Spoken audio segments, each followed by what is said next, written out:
zuzenki baten erdiko puntua eta puntu lerrokatuak. Vale. Bi egoera hauek ebasteko, orain arte ikasitakoarekin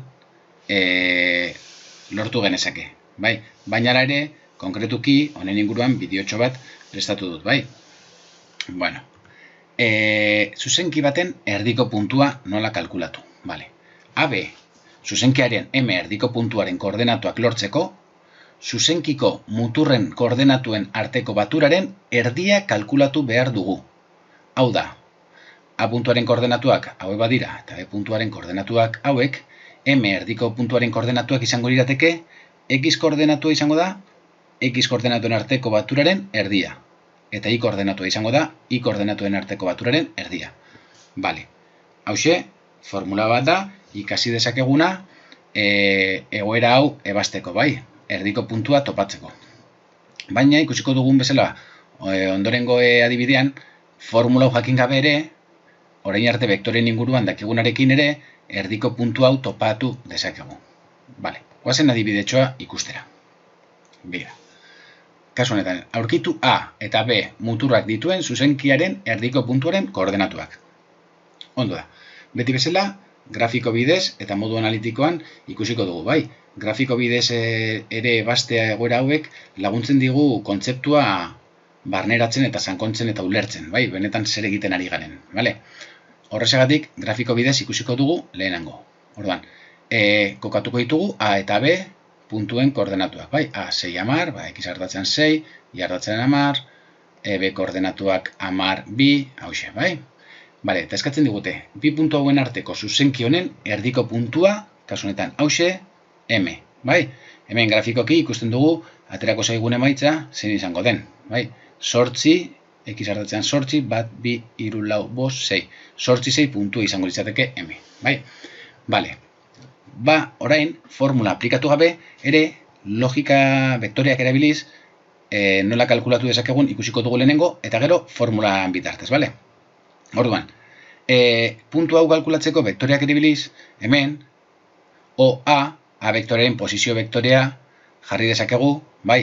Eta posizio vektore honen koordenatuak, A puntuaren koordenatu berdina dira, bai? Ze vektore honen koordenatuak izango lirateke muturreko koordenatuak, A puntuaren koordenatuak, ken 0, 0.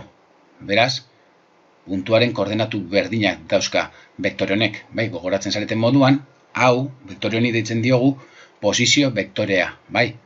Puntu bat, jatorriarekin elkartzen duen vektorea, bai, da puntu horren posizio vektorea.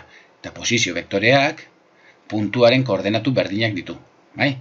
Bale, orduan, M puntu honen koordenatua lortzeko, posizio vektore hau, honi, bai, gehitzen badiogu, AM vektorea, bai, bi vektore hauen batuketa, badakigu dela beste vektore hau, bai, OM vektorea, hain zuzen, M-ren posizio vektorea, edo M-ren koordenatu berberak. Beraz, nik gehitzen badut vektore hau, OA, gehi AM, lortuko dut, OM posizio vektorea edo M-ren koordenatuak, bai?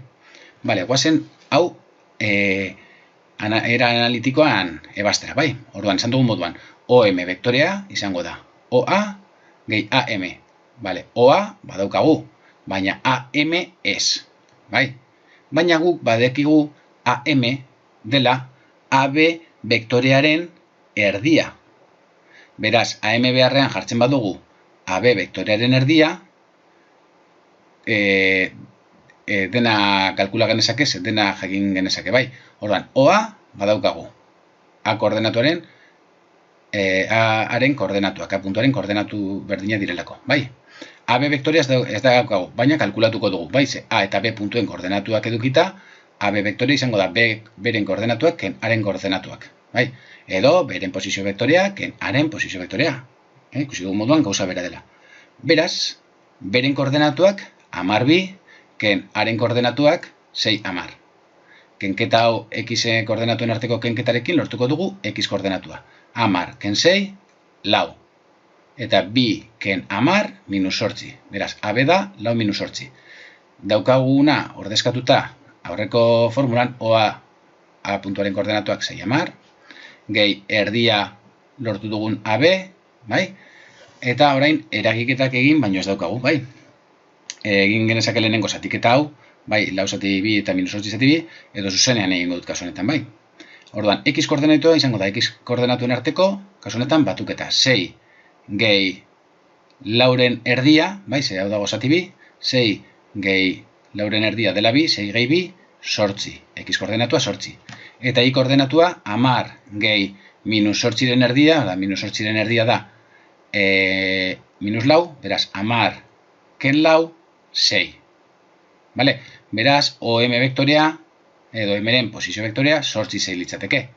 Beraz, M-ren koordenatuak sortzi 6 dira. Bai? Ikusi duzuen moduan, formula erabili gabe, vektoreak erabiliz ere, kalkula dezakegu. Eta orain, konprobatuko dugu formula erabiliz, nola emaitza bera lortzen dugun. Bai?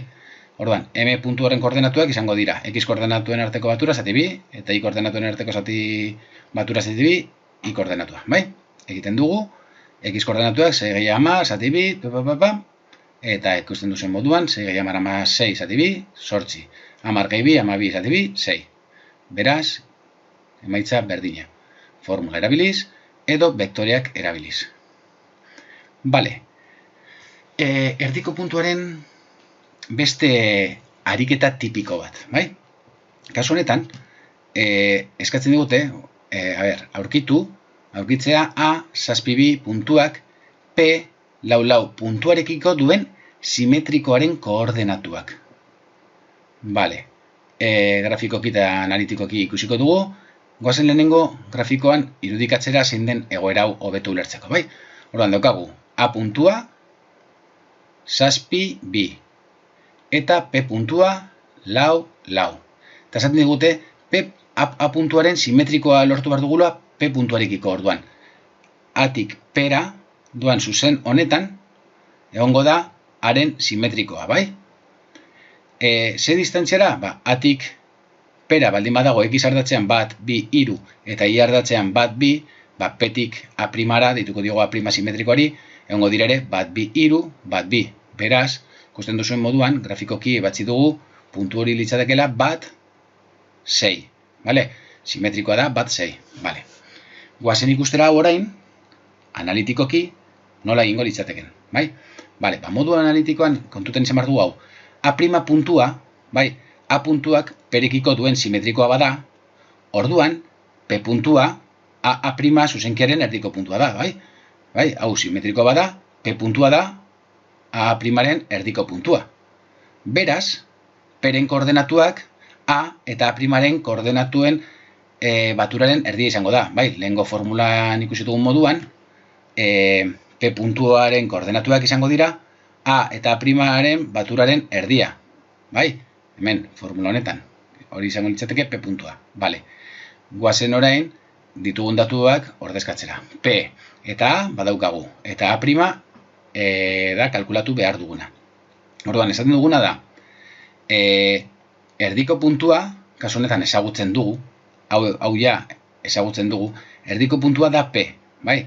Orduan, Pren x koordenatua, kasu honetan lau, izango da, beste A eta primaren x koordenatuen arteko baturaren erdia, beraz, zazpi gehi x edo x gehi zazpi, zati bi. Eta y koordenatua berdin, P puntuaren y koordenatua, kasu honetan, badakigu dela lau, izango da, y koordenatuen arteko batura, hau da, bi gehi i, edo i gehi bi, zati bi, bai? Eta hemen, besterik ez du egin behar, hemen, goikoan, x askatuz, bat lortzen dugu, eta hemen, i askatzez gero, i berdin 6. Beraz, honekin ja, topatu dugu, A primaren koordenatuak, bat 6 izango liratekela, bale?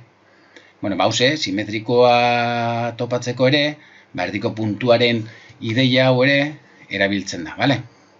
Beno. Eta ondoren orain ikusiko dugu puntu lerrokatuak, bai? Bale. Demagun, A, B eta C puntuak lerrokatuta daude, baldin eta AB eta BC paraleloak badira. Hau da, vektoreek norabide bera badute. Eta ondorioz, euren koordenatuak proportzionalak izan beharko lirateke. Bale, orduan, A, B eta C lerrokatuta egoteko, logikoa da pentsatzea, A, B eta BC vektoreak, bai, paraleloak izan beharko direla.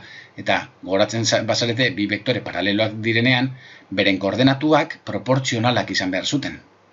Bai, bueno, adibide honekin nik uste dut, hobetu ulertuko duzula, biratu.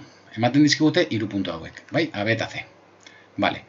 AB vektorea kalkulatzen dugu, bai, beren koordenatuak haren koordenatuak eginda, eta BC vektorea ere kalkulatzen dugu, zeren koordenatuak beren koordenatuak eginda.